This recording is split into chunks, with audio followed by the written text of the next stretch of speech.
ग्राम आपदा प्रबंधन योजना, आवश्यकता और उपयोगिता। आपदा प्रबंधन का मुख्य लक्ष्य खतरों के जोखिम और संवेदनशीलता को कम करना है। इसमें मानव निर्मित और प्राकृतिक दोनों ही तरह की आपदाएं शामिल हैं। आसान भाषा में हम कह सकते हैं कि आपदा प्रबंधन का आशय ऐसे प्रबंधन से है जिसके द्वारा आपदा से होने वाले नुकसान को हम कम कर सकते हैं। किसी भी आपदा के प्रभाव को रोकने में मुख्य भूमिका दिशा निर्देश, योजना, रणनीति, संचार आदि निभाते हैं। आपदा प्रबंधन यानी कि डिजास्टर मैनेजमेंट पंचायती राज संस्थाओं के कार्यों का मुख्य हिस्सा है। इसीलिए पंचायत प्रतिनिधियों को प्राकृतिक आपदा व मानव निर्मित आपदाओं के बारे में मालूम होना चाहिए।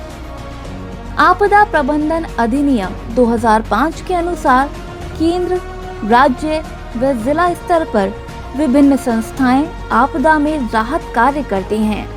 किसी भी तरह की आपदा के समय पंचायतें इन्हीं संस्थाओं से संपर्क करती हैं। कई बार अपने क्षेत्र के हालातों को देखते हुए संभावित आपदा से निपटने के लिए गांव के ही युवाओं को पंचायतें प्रशिक्षण दिलवाती हैं। आपदा प्रबंधन की आवश्यकता। आपदा प्रबंधन निम्नलिखित कारणों से आवश्यक है। तेज और प्रभावी प्रतिक्रिया में सहायक, मजबूत समन्वय, प्रभावी संपर्क, संसाधनों का उपयोग, प्रशिक्षण। चलिए अब इनको विस्तार से समझते हैं। तेज और प्रभावी प्रतिक्रिया में सहायक। आपदा प्रबंधन के सहारे ही संकट की घड़ी में हम तेज और मजबूत रूप से प्रतिक्रिया दे सकते हैं। किसी आपदा के आने पर हमें क्या करना है और क्या नहीं करना है, इस बारे में पहले से ही योजना बनाई जानी चाहिए। मजबूत समन्वय। किसी भी प्रकार के आपदा प्रबंधन में लोगों के बीच समन्वय का होना जरूरी है। समन्वय से ही हम अच्छे ढंग से आपदा प्रबंधन कर सकते हैं। प्रभावी संपर्क।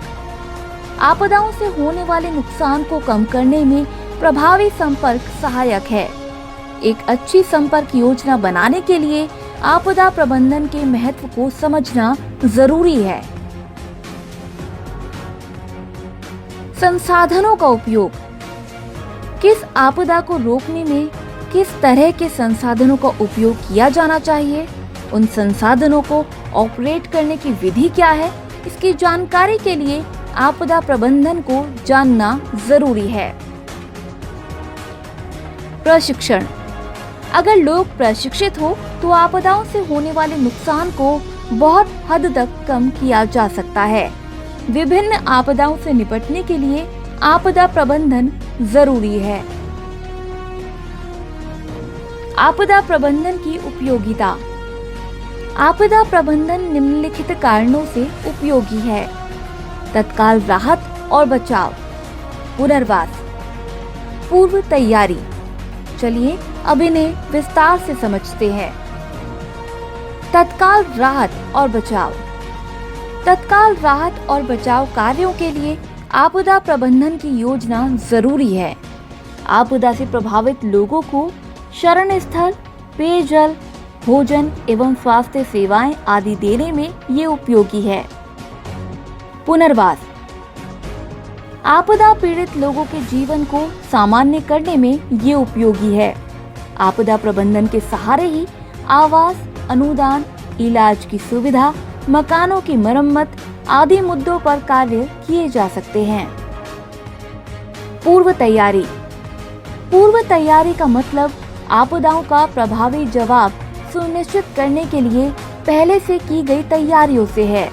इसमें आपदा आने से पूर्व चेतावनी तथा अस्थायी रूप से लोगों को सुरक्षित रखने के साथ साथ उनकी संपत्ति को भी बचाने का इंतजाम करना होता है।